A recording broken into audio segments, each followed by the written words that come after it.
আকাশবাণী আগরতলা। স্থানীয় সংবাদ পড়ছি সোমা চট্টোপাধ্যায়। এইডসের বিরুদ্ধে লড়াইয়ে সংঘবদ্ধভাবে সাহস ও প্রতিশ্রুতি নিয়ে এগিয়ে আসতে হবে। এর পাশাপাশি রাজ্য সরকার অষ্টম থেকে দ্বাদশ শ্রেণী পর্যন্ত সেক্স এডুকেশন বা যৌন শিক্ষা এবং এইচআইভি এইডস সম্পর্কিত একটি চ্যাপ্টার পাঠ্যক্রমে যুক্ত করার পরিকল্পনা করছে এবং এ বিষয়ে শীঘ্রই শিক্ষা দপ্তরের সাথে আলোচনা করা হবে। এইডস কন্ট্রোল সোসাইটির উদ্যোগে গতকাল রাজ্য বিধানসভার লবিতে আয়োজিত এইডস সম্পর্কিত এক সচেতনতা সভায় একথা বলেন মুখ্যমন্ত্রী অধ্যাপক ডাক্তার মানিক সাহা।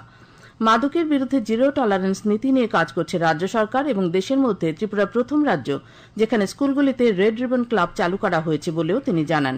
অনুষ্ঠানে উপস্থিত ছিলেন ত্রিপুরা বিধানসভার অধ্যক্ষ বিশ্ববন্ধু সেন, উপাধ্যক্ষ রামপ্রসাদ পাল, বিদ্যুৎ মন্ত্রী রতনলাল নাথ প্রমুখ। প্রধানমন্ত্রী নরেন্দ্র মোদী আজ থেকে বিহার, উড়িষ্যা ও অন্ধ্রপ্রদেশে দুদিনের সফরে যাবেন। সফরকালে প্রধানমন্ত্রী বিহার এবং উড়িষ্যায় একাধিক উন্নয়নমূলক প্রকল্পের ভিত্তিপ্রস্তর স্থাপন এবং উদ্বোধন করবেন। আগামীকাল প্রধানমন্ত্রী অন্ধ্রপ্রদেশের বিশাখাপত্তনমে একাদশতম আন্তর্জাতিক যোগ দিবস উদযাপনে নেতৃত্ব দেবেন।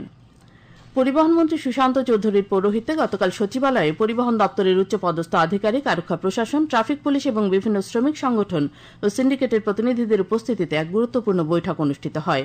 মন্ত্রী শ্রী চৌধুরী জানান, বৈঠকে পরিবহন দপ্তরের তরফ থেকে পূর্ব ঘোষিত সিদ্ধান্তগুলিতে কিছুটা সংশোধন করে কিছু নতুন সিদ্ধান্ত গৃহীত হয়েছে। এই সিদ্ধান্ত অনুযায়ী মোহনপুর মহকুমার অধীন নরসিংগড়, বামুটিয়া, গান্ধীগ্রাম, মোহনপুর থেকে শহরের দিকে আগত অটোগুলি এখন যাত্রী নিয়ে রাজধানী আগরতলার সার্কিট হাউসের গান্ধী মূর্তির পাদদেশে গোলচক্কর পর্যন্ত যাত্রী নিয়ে আসতে পারবে। জিরানিয়া মহকুমার অধীন জিরানিয়া, খয়পুর, রানের বাজারের দিক থেকে আগত অটোগুলি চন্দ্রপুর বাসস্ট্যান্ড বা পুরনো জেলখানা পর্যন্ত যাত্রী নিয়ে আসবে।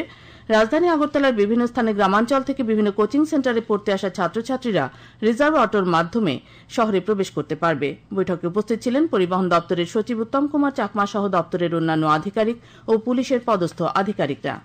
ভোটারদের ছবি সহ পরিচয়পত্র দ্রুত সরবরাহ নিশ্চিত করার জন্য ভারতের নির্বাচন কমিশন একটি নতুন স্ট্যান্ডার্ড অপারেটিং প্রক্রিয়া এসওপি চালু করেছে। এর মাধ্যমে ভোটার তালিকায় কোনো সংশোধন, যেমন নতুন ভোটারের নাম অন্তর্ভুক্তি বা বর্তমান ভোটারের কোনো তথ্য পরিবর্তনের 15 দিনের মধ্যে এপিক বা পরিচয়পত্র সরবরাহ করা যাবে।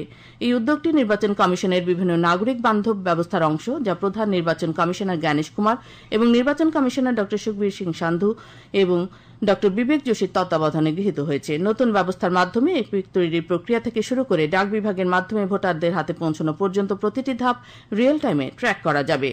আবগারি দপ্তরের অভিযানে আসাম ও ত্রিপুরায় 30,17 লক্ষ টাকার মাদক বাজেয়াপ্ত করা হয়েছে। আবগারি দপ্তরের এক বিবৃতিতে জানানো হয়েছে, গত বুধবার মিজোরাম শিলচর সড়কের পানিভরা এলাকায় একটি গাড়িতে তল্লাশি চালিয়ে 885.56 গ্রাম হিরোইন উদ্ধার করা হয়েছে, যার বাজার মূল্য 22,15 লক্ষ টাকা। তাছাড়া কমলপুর খোয়াই সড়কের বাচাই বাড়িতে এক বাইক চালককে আটক করে 4,02,000 টাকার মেথামফেটামিন বাজেয়াপ্ত করা হয়েছে। নরসিংগড়ের সিঙ্গারবিলে অভিযান চালিয়ে 4 কিলো ইয়াবা ট্যাবলেট বাজেয়াপ্ত করা হয়। আসন্ন রথযাত্রা উৎসব সুষ্ঠুভাবে সম্পন্ন করতে বেশ কিছু নির্দেশিকা জারি করা হয়েছে। দমকল বিভাগের ডিভিশনাল অফিসার মোহন দেববর্মা জানিয়েছেন, নতুন নির্দেশিকা অনুযায়ী রথযাত্রা উৎসব 27 জুন থেকে 5 জুলাইয়ের মধ্যে শেষ করতে হবে।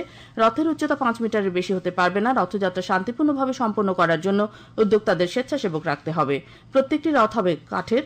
রথে কোনো ধরনের ধাতব বস্তু যেমন লোহা বা স্টিল ব্যবহার করা যাবে না। পুলিশ, পূর্ত এবং ট্রাফিক দপ্তরের এক প্রতিনিধি দল নির্মিত রথটি পর্যবেক্ষণ করবেন। এই প্রতিনিধি দলের অনুমোদন পাওয়ার পরে রথ রাস্তায় বের করা যাবে। আগামীকাল পানিসাগর আরসিপি কলেজ প্রাঙ্গণে সকাল 7টায় পানিসাগর মহকুমা ভিত্তিক আন্তর্জাতিক যোগা দিবস উদযাপন করা হবে। মহকুমা ভিত্তিক আন্তর্জাতিক যোগা দিবস উদযাপন করার লক্ষ্যে গতকাল পানিসাগর নগর পঞ্চায়েতের সভাকক্ষে এক প্রস্তুতি সভা অনুষ্ঠিত হয়। পানিসাগর নগর পঞ্চায়েতের চেয়ারপারসন অনুরাধা দাসের সভাপতিত্বে অনুষ্ঠিত এই সভায় পানিসাগর নগর পঞ্চায়েতের ভাইস চেয়ারপারসন সহ বিভিন্ন দপ্তরের আধিকারিকগণ উপস্থিত ছিলেন। আন্তর্জাতিক যোগা দিবস উদযাপনের অঙ্গ হিসেবে গতকাল তেলিয়ামুড়া চিত্রাঙ্গদা কলা কেন্দ্রে অনুষ্ঠিত এক স্বেচ্ছা রক্তদান শিবির যুব বিষয়ক ও ক্রীড়া দপ্তরের উদ্যোগে ও তেলিয়ামুড়া পুর পরিষদ, তেলিয়ামুড়া মহকুমা প্রশাসন ও তেলিয়ামুড়া ব্লকের সহযোগিতায় আয়োজিত হয় এই শিবিরে মোট 30 জন স্বেচ্ছায় রক্তদান করেন।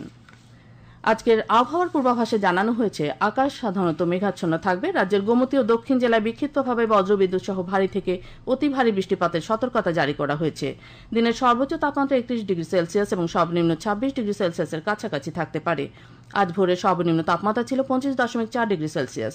কাল থেকে ভোর 5:30 পর্যন্ত বৃষ্টি হয়েছে 2 মিলিমিটার।